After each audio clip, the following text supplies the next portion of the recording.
Take it home where you spread it around. If you don't like who's in there, vote them out. That's what election day is all about. And the biggest gun we got is called the ballot box. If you don't like who's in there, vote them out. Vote them out. Vote them out. And when they're gone, we'll sing and dance and shout. And she'll bring some new ones in, and they will start the show again. And if you don't like who's in there, vote them out.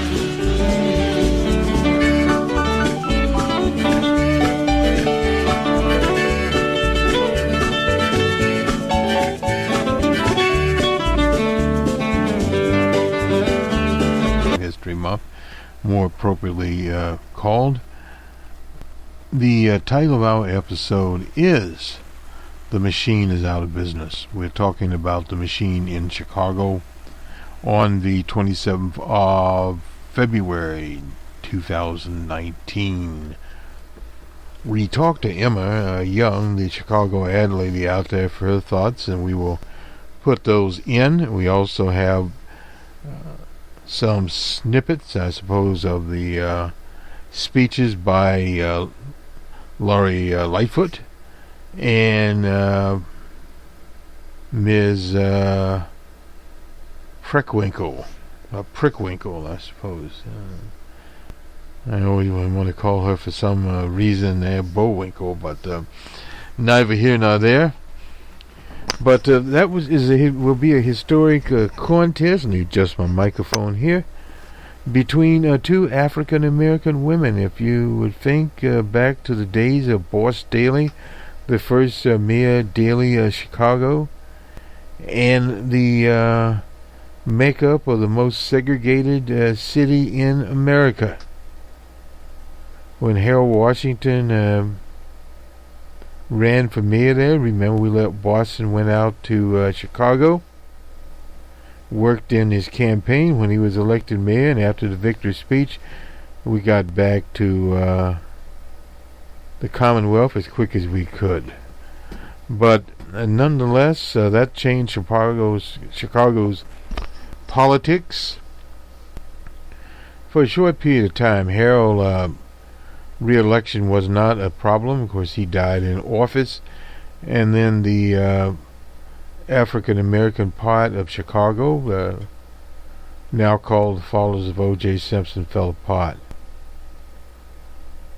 engaging in petty politics. This particular race was a low turnout race. Usually low turnout races favor the groups, and we had groups there that were able to come out in great numbers, although there were 14 candidates in the race. The latest Daley reincarnation raised over $8 million. That was 4 or 5 million or more than any of the other candidates there. Now, the ties to the machine candidate now would be Preckwinkle. That's the name correctly. But anyway, she would be the one closest to the machine. It is definitely Ms. Lightfoot is not. She is the LBT candidate. I always get those acronyms out of place. But she is representing that community and would be the first openly gay mayor of a major city in America. Chicago has fallen now to number 3. But that does show what a community can do. One thing I was distressed about, and you'll hear the speech from, at least abbreviated speech, from the candidate Preckwinkle on families. And she basically said in the speech a number of times, I counted it was 2 or 3 times, effectively traditional families. I suppose as a reference to Ms. Lightfoot not having a traditional family. That kind of campaigning, and obviously that is what they do, the old whisper campaign. We even find that in progressive circles. And on the left, whispering things, but it actually came out in, some people would call it whistles, dog whistles. Other people would call it a reference that people understand what traditional family is, supposedly traditional family, but families are not as traditional as they were back in the days before Make America Great Again. High divorce rates now in the country. Single parent households, whether they be black or white, or in between for that matter. Non-traditional households, because we've always had non-traditional households. Young children raised by their grandparents, by their other relationships, period. That is not unusual. But what is unusual for Chicago is the African American population and progressives there holding together in this race. Let's just look at some of the numbers here, and we'll have to get those from, I believe it is well, we'll start to roll back again. They'll roll it back up in a minute here. This is Eyewitness News 7. Some of these are automatic races here, but basically what it proved in many of these automatic races, I'm looking at one here, Maryland, well, anyway, that less than 5 or 10,000 votes, you could literally win the race, period. See, one named Clay, she had 16% won, evidently. The race, 100%, the reporting here, and that was it's the 47th Ward, less than 2,000, somebody named Jeff Jenkins. These are automatic races here. And I'm guessing this is just what they have. They still have roughly about 30,000 ballots, mail-in ballots out there. According to the latest count, we'll tomorrow on and later on the Friday Jobber and the week that was, we'll have more of these statistics as they come in from the Chicago race. Incidentally, in Nigeria, the president there was re-elected, so saith the election authority in Lagos. Lightfoot had 17%, Preckwinkle had 16%, and BillDaley 15%. So roughly about 10,000 votes between them. And then it goes down to 6 and 7% there. Paul Vallis 5%, Gino, and finally Bob 41%. The 1% gang way down there. Some of these people raised over $500,000 and still came out with 1%. So that was best that they had to do. We don't have the total turnout here, but basically speaking, that's for 96, 97% of the vote we'll face off here. And I'll see if we get some more updated results. Well, effectively, this is from 7 here. My prescriptions used to be really expensive, but then I went to GoodRx.com. You put in the drug you're looking for, and bang, you...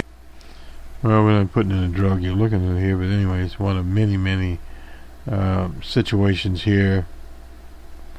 Willie Wilson and a bunch of various characters. Something new came up here. We will hear from Inyar, from Amara Inyar here. We'll hear from her. I guess now is a good time to do it if we can. We'll see if we can get that clip up here. My prescriptions used to be really expensive, but then I went to GoodRx.com. You put in the drug you're looking for, and bang, you've got half...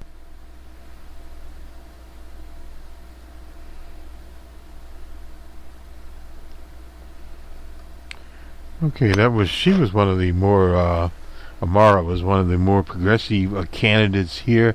Let me just get a few more little things here, and we'll do the sports, and we'll go to our canned presentation here, looking at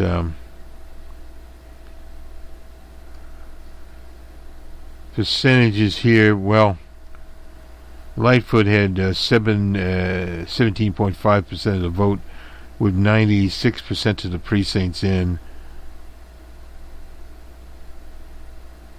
Preckwinkle was second with 15.9% of the vote, and BillDaley with 14.7%. That actually went up.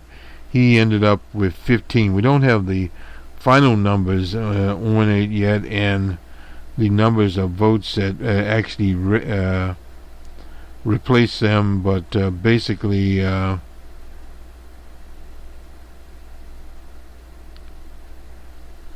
the others were in the single percentages there. And with all the money spent, very, very interesting race. There was no doubt about that one as to where these candidates ended up here. In a race that some were thinking, Emma was talking about it there,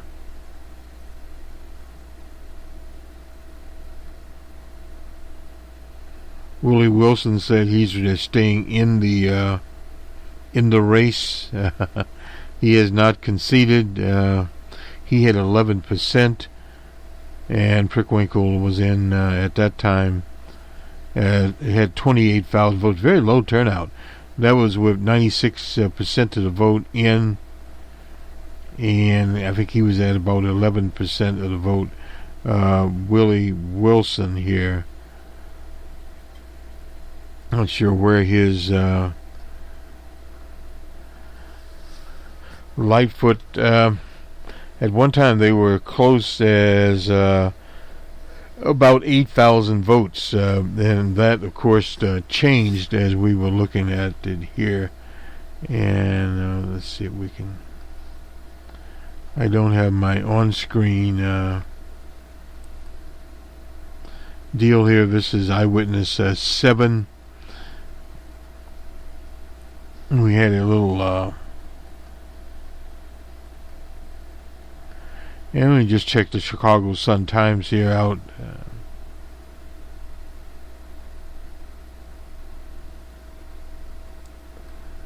One of the major, incidentally, old Ed Burke, he did win re-election his ward, and being at the same time under for corruption. So it's I suppose you can always stay in the ball game. It doesn't matter very much where you are in the ball game, but you remain there.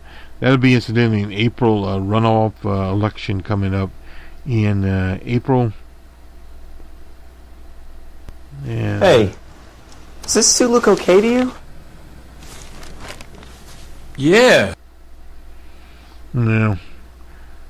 We can run, but we can't hide from the commercials. They are obviously always with you, and it's utterly impossible to go anywhere else from those commercials. But trying to get the numbers here. We were looking at the latest numbers, but it just appears in Chicago, what is it?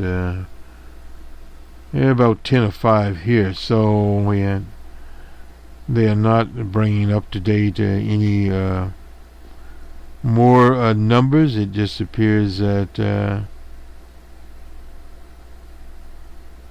well, at 10 o'clock it was 7,000 votes. So in other words, you can see right away that it's a very, very close election when you have 14 candidates. That'll be the day after April Fool's Day, the 2nd of April. And trying to get close to the numbers. In 2007, the Mayor Daley at the time was running for the 6th term,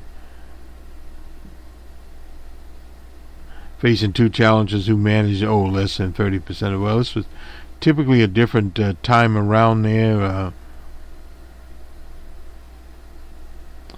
Daley collected $3 million in the last 2 weeks, $2 million by some guy named Ken Griffith, a billionaire.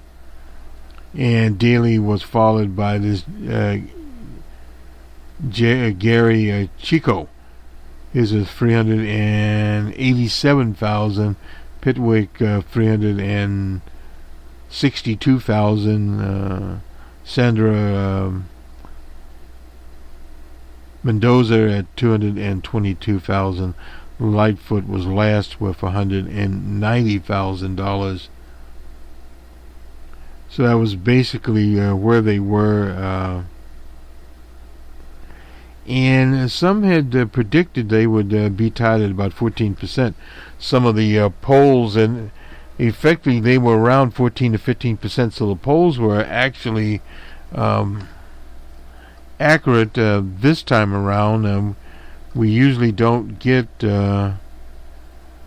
polls that are as accurate. Let me just take one quick look again at the Tribune here to see if they have any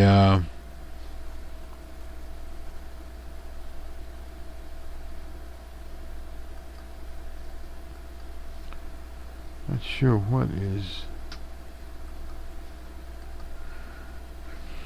going on here. Oh, here we go.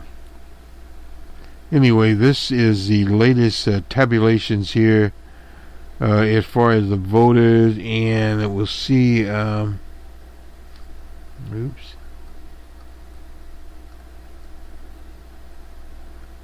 This is the update at 3:30 this morning. Anyway, 17.5 is what Lightfoot had. Preckwinkle at 16%, and Daley did in fact drop to 14.8, and Willie Wilson at 10.5%. Let me get these voting tallies here. We've been looking for this. Lightfoot had 90,000, 176, and Preckwinkle had 82,320, and Daley at 76. You understand why he conceded at 76, 230, and Willie Wilson at 53, 928. He had 10.5%. So roughly about 7% of the top four contenders, and it a little bit better. Some of the polls had them at 14. Lightfoot was the quote-unquote surprise winner, but she had almost 8,000 votes or more. But again, you look at the others, what they had there. If I could add these in my head very quickly, 200 and 250,000. Roughly about 300,000. I'm just adding this up in my head very, very quickly here without going to it.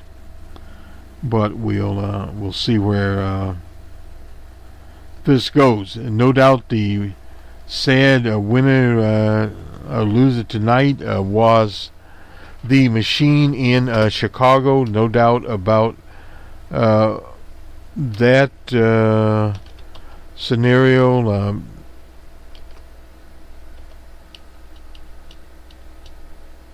And very little can be done. What it does say is that it is kind of adding on to many things. The possibility in Chicago of having a true reformer. At one time, the second mayor, Daley, cast himself as a reformer, and he did have some reform issues, but of course, again, they never saw the light of day, and when he went in, he quickly fell in line with the old machine. On to sport here. First of all, to NCAA men's basketball. We have Duke at Virginia Tech 77-72. Arkansas at Kentucky was Kentucky 70-66. Syracuse was at North Carolina 93-85. Texas A&M and LSU, it was LSU 66-55. And in overtime, Wisconsin and Indiana. It was Indiana by 2 points, 75-73. Akron at Buffalo. Buffalo 77-64. And Iowa at Ohio State. Ohio State 90-70. To the women's counterpart of NCAA basketball, UConn at Wichita State. It was UConn 84-47. Iowa State and Texas Tech. A 2-pointer there. Iowa State 64-62. On to the NBA. The Magic were at the Knicks. Knicks 108-103. The Celtics were at the Raptors. The Raptors 118-195. And finally, the Thunder were in the Mile High City. Nuggets 121-112. On to Major League Baseball spring training. The ball is being thrown in both Florida and California. The Astros and Marlins. Marlins shut out the Astros 3-zip. The Pirates and Twins. The Twins 6-5. The Cardinals and Nationals. Cardinals finally win a game. 6-1. The Rays and Orioles. It was all Rays 11-5. The Mets and Atlanta. Atlanta 4-3. The Tigers and the Mets. Tigers 14-4. The Angels and the Athletics. Athletics 11-5. The Royals and the White Sox. White Sox 9-7. Padres and Brewers. Padres 3-1. The Giants and Reds. 4-3 score there. Giants. The D-backs and Cubbies. D-backs 5-4. The Dodgers and the Royals. It was the Royals 8-2. Cleveland and the Rockies. It was Cleveland 5-3. And the Rangers in 10. The extra Indians, and it was tied 4-4. Phillies and Yankees postponed, and Red Sox and Toronto postponed. When did it rain? Didn't say there. Well, it did one or the other. But nonetheless, the machine is out of business is the title of the episode on the 17th of July 2019 as we continue our series for African History Month, a short month indeed. One editorial note, we will have to need to some of our Afrocentric programs here will be extended beyond the end of February. Just simple reason we have other presentations as the Open Source Report that we have to bring up. We also have for the numbers man side the chairman of the Fed, Jerome Powell. He's making the rounds. He was at the Senate Banking Committee. We have coverage of that, and later today he will be at the House committee that Representative Waters of South Central Los Angeles is the chair, and he will be quizzed as part of the Humphrey Hawkins testimony mandated by Congress. So we'll see where the economy is, and the summit, we don't want to forget that, in Hanoi, Vietnam. DJ Trump and Chairman meeting there, and we'll talk about the Korean Peninsula, no doubt. And at the same time, there was a hearing today on Nicaragua. There's an anecdotal Nicaragua, but on Venezuela, before the Security Council there, and the machinations over the weekend, the so-called aid that did not make it through. Photographs in color were shown of provocateurs on the Colombian side. They were throwing the Molotov cocktails, and that's how this one truck caught on ablaze. It was, as the British would say, set alight. And then we also had a situation there where some armored personnel carriers were stolen and then ran onto the crowd. So fortunately, because of newfound social media, and at the same time the miraculous camera work, those things were exposed. So as far as we know, this character Guido is somewhere in Colombia, but again, it's over 1,000 miles of border. It doesn't have a Trump-made wall there, so you can get out into some area and slip back into the country. No doubt he's capable of doing that. He slipped out, he can slip in. So that will play out on the world stage as to what happens there. This is Boston Red on the 27th of February 2019. Good day, and on we go to our discussion with the ad lady Emma Young. I'm talking with Emma Young, the Chicago ad lady, in Chicago, live. Emma, what do you think about the election last night? Well, it was a surprise. I think LoriLightfoot was the surprise. We knew that Daley and Toni Preckwinkle and BillDaley were leading the polls. And although the Chicago Sun-Times had endorsed LoriLightfoot about 2 or 3 weeks ago. Okay. But it was a surprise. One of the other things, LoriLightfoot and Toni Preckwinkle were at each other's throats all during the campaign. So it's interesting that they are the two runners-up, and I guess they'll be trading barbs again.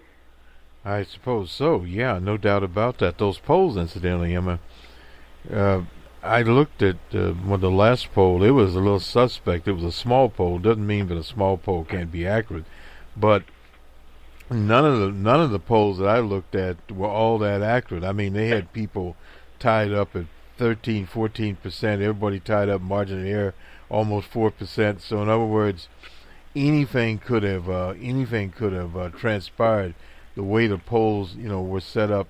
And I looked at the earlier today. The turnout was a low turnout.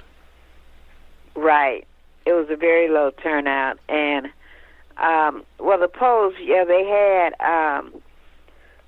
had Toni at 15. They had Daley, I think, at 16, or vice versa. They might have had Toni at 16, Daley at 15, and LoriLightfoot at 14. Then they had them all tied at 14% each. Right. Yeah, they did. They had them literally not even a statistical dead heat, but with a poll that was a margin of error of almost 4%. So in other words, you get into something like that and do a regression on it, you just who got their people out to vote.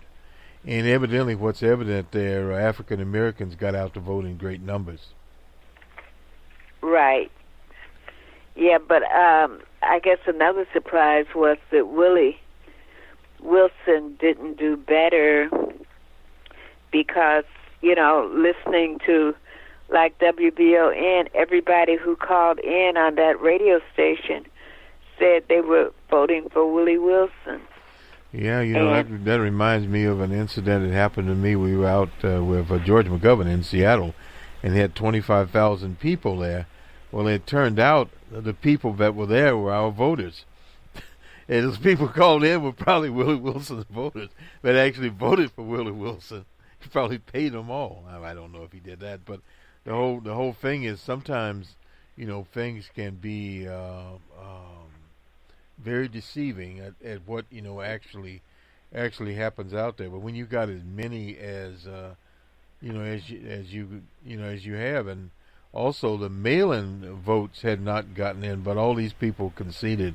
It's done. When you get those concessions, as many as you got. I noticed this Susana Mendoza also conceded. Mm-hmm.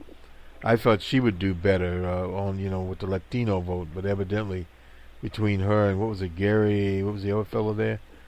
Gary McCarthy. No, not that fool. The Latino from the Mexican. What's his name? Jerry. Wait a minute. Was his name Gary? Or Jerry? GeryChico. Chico. GeryChico. GeryChico. Yeah, Chico. Yeah. So there were basically two Latino candidates there, and you know how they pulled against each other. But the situation was, in a low turnout. The last mayoral race I was looking at that was when Emmanuel got in there with Chewy.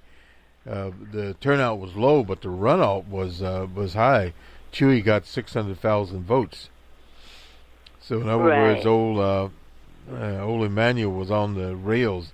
Didn't quite go down, but he almost went down the last time. Of course, the handwriting was on the wall. This time he would have been defeated, so he gave it up. Maybe he'll go like Daley. Daley got in, incidentally, with that parking meter company that Chicago turned their parking meters over to. He got a big interest in it. I mean, that's the only, but a mayor can make millions of dollars off a decision that the city did. Amazing. Anyway, your final thoughts, Em. I promised I wouldn't keep you here very long. Well, I guess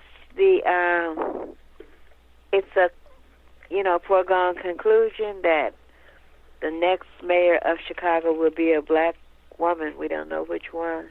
Yeah, no doubt about that. Well, what do you think the reaction of Chicago will be? Obviously, it's not the same reaction they had when Harold got. Of course, that was over 30 years ago when Harold got elected there. I mean, they were calling him all kinds of names. Well, I'm sure there are some, white men, and the good old boys, Oh, yeah. Well, yeah. That will, Tabbins, resent. Yeah, and imagine a lot of McCarthy's people aren't very happy, nor is McCarthy. They, as I see it around the country, it's more and more of the day is the sun is setting on those birds. It's not setting all at once, but it's setting. I noticed in Little Rock, Arkansas, they had a deal of some other police departments sending the SWAT teams out on these no-knock warrants which affect African Americans, and now they're examining that in Little Rock, and in some cities have cut the process out completely because those so-called SWAT teams are set up to deal with quote-unquote terrorists, not with just ordinary citizens. But that just shows you to the extent they got in the militarization of these McCarthy type McCarthy, that's a good name for him, type police operations, that it is a new day. One more question I got to ask you: what's this deal about R. Kelly? Well, I don't know. I mean, it's like there's something about these documentaries or these TV people going after these black men. Yeah, I noticed that. I noticed that with Bill Cosby, because with Bill Cosby, the first trial was a hung jury, and they got the jury literally all the way from Pittsburgh up to Philadelphia. And the second trial was a trial that was out in suburbia to begin with. The DA that was running the thing ran his campaign, on the platform that he would get Bill Cosby, and he got Bill Cosby. So in other words, it was a foregone conclusion that they were going to convict Bill Cosby, period. And the situation is here. I guess R. Kelly finally got out of jail. More than likely, he'll be going back as soon as the trial is over, because of the way the media has pushed this, pushed this thing up on those old allegations. And it's, the first time around he got acquitted. So the whole deal is that this, those accusations are very, very shaky. And then you got old billionaire Kraft down in Florida. I couldn't imagine, a man that's a billionaire and the rest of his, characters going to massage parlors. I mean, that's the oldest game in town. When you're a multi-millionaire, you don't go to, massage parlors. I mean, you have other, and you're a friend of the president's. I mean, the professional sex worker is not going to turn you in. So But evidently there they had, a sting on a whole bunch of them. I mean, it was a list of these characters. They were all at the massage parlors. And of course, these massage parlors were run by Asian women. And the media is making a big thing out of that, trying to whip up as much racism as they can, on the deal. So, Professor Reed is correct about that. The faces on a majority of these so-called predator operations are African-American males. Because with the others, they don't seem to make as much headway on them. Right. The media, except for that old Cardinal in Australia. They got him in jail now, Pell. But again, he's almost 80 years old, and that's in Australia. Here, they probably gave him a nice place to go lie down in Kansas, as they did that crook out of Washington there.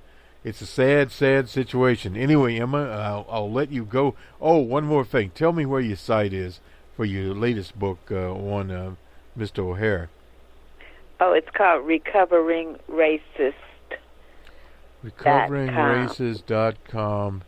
And last night we'll put a link up. We put a link up to your book on Amazon, so they can go to your site or they can go to Amazon and they'll find you. Right. Very good, Emma. Have a good night. We'll talk to you soon. All right. Thank you, you too. Mm-hmm. Bye-bye. Good night. LoriLightfoot headquarters tonight. This is a place called Evolve Her. It is a business incubator, particularly for female entrepreneurs, women getting behind LoriLightfoot and her reform-based candidacy, as well as many members of minority communities saying it is, in fact, time for reform. LoriLightfoot saying right from the outset in this campaign that she was really the only true reform candidate. This room started to fill up earlier tonight, and there was certainly a sense of expectation in the room that this campaign was going to do better than that was expected in the last few weeks, at least compared to the earlier part of the campaign. This campaign seems to have turned around quite dramatically when a pair of very big endorsements came in the last few weeks from Equality Illinois, as well as from the Chicago Sun-Times, saying, in fact, that Lori Lightfoot was the candidate of reform, and she's the one that should be backed, in fact, if people are interested in trying to reform the way the city of Chicago is governed. As a result, her campaign seemed to catch fire, and the percentage of support went up considerably, making this underdog campaign pointing towards an upset. As some of you know, I've been saying now for the last few weeks that this election was going to be about whether or not we are resigned to the status quo or whether we are resolved to fight for what's right. This election is about the crumbling machine of the past, once and for all, and demanding an independent, accountable city hall that serves the people, not the political machine. And so Lori Lightfoot saying that she will be the candidate to try and once and for all break the so-called Chicago political machine. She's, of course, going to be up against Toni Preckwinkle, it looks like. So this is turning into what some people around here are calling a battle royale of two women who have had incredible, long-standing... Before I say anything else, I need to thank my family. Of course, Amy and Vivian, I want to thank you both for your encouragement, your sacrifice, for the advice after a tough day, your love, even as our lives turned upside down over this last year. Yeah! And from Viv, encouraging notes in my office to keep fighting. Yeah! Nothing is more important to me than you, and I could not have had the strength to do this without your love and support. That's right. So thank you. I also want to thank my mother and my in-laws who are here en masse, my friends and neighbors, my kitchen cabinet advisors, and everyone who supported and guided me through this journey and helped me stay grounded in my values and my identity from day one. Yeah. And of course, I want to thank our incredible staff. You put in so much time. They have put in so much time and energy, and often under absurdly challenging circumstances. You've shown incredible dedication and resourcefulness, and I'll never, ever forget it. And to our thousands of volunteers and donors. Thank you all for your tireless efforts. This campaign was powered by you. Thank you. Thank you so much for knocking on that extra door, making that extra phone call. It matters, and I couldn't be more grateful. We've been saying in the last couple days, this is going to be a race that comes down to the inches, and you have been remarkable in the amount of effort in the cold, the rain, through the sun and the summer, through the petition challenge. I am so incredibly grateful. And of course, I want to thank those who had the courage, and let me understand that, courage to stand with our campaign against the machine. Thank you, thank you. It's been a long night in a hard-fought campaign. Our fight is far from over, and there's a lot more work to do. But let's first acknowledge how hard we worked to get here. We worked shoulder to shoulder to shape a campaign that reflects our vision, our values, and our hopes for Chicago. We're a coalition of shared values. We made those values known. We laid out a vision. We've taken clear stands and have committed real plans to make sure that our city finally works for all of us. We're a movement supported by hardworking families from every community in this city. We're a team of hardworking staff, volunteers, and community members working day in and day out to make sure we spoke with and learned from the voter. We may not yet be at the finish line, but we should acknowledge that history is being made. It's clear we're at a defining moment in our city's history, but the challenges that our city faces are not simply ideological. It's not enough to say that Chicago stands at a crossroads. We need to fight to change its course. There are two key aspects to this job. You must be the ambassador for our city, the voice of real working families that live in all of our communities. But the other aspect of this job is equally important. The responsibility of running the city. It's not enough to stand at a podium and talk about what you want to see happen. You have to come to this job with the capacity and the capability to make your vision a reality.